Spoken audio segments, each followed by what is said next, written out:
In this video, we're going to look at the Makita handheld cordless trimmer.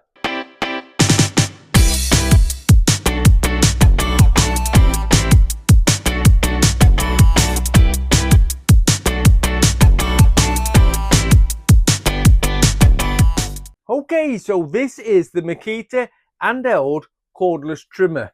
This again uses the Makita LXT 18-volt batteries, so they're all interchangeable. Now we've got a little bit more to talk about on this than we did the previous video on the impact driver. Again, you've got an health indicator for the battery, which will tell you how much charge it's got. You've got a speed setting here, which goes from 1 right up to 5.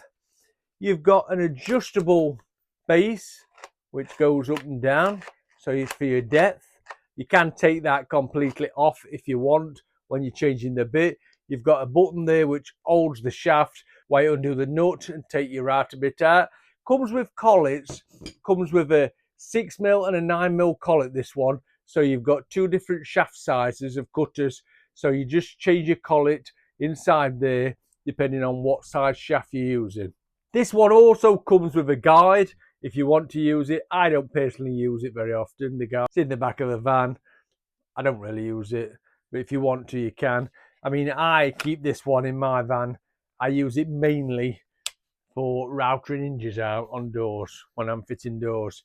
Now, you start it up, you've got two settings. That one turns the light on and off. You can see it's got a really handy light under there. So, and then that turns it on. Brilliant bit of kit. If you haven't had a go with one of these, you must get yourself one. Again, brushless motor, of course. We only do brushless motors. So versatile, this hand tool. I've done everything from a little router and some little detail out on a project right up to I've even routed a stringer out on a staircase with one of these. Really good. That's the Makita brushless 18-volt trimmer. Video number 4 now, the final video. We're going to be looking at the Makita multi-tool. Again, of course, it's a cordless one. You know what to do. Click that link and go to video 4. Watch the final video and the Makita multi-tool.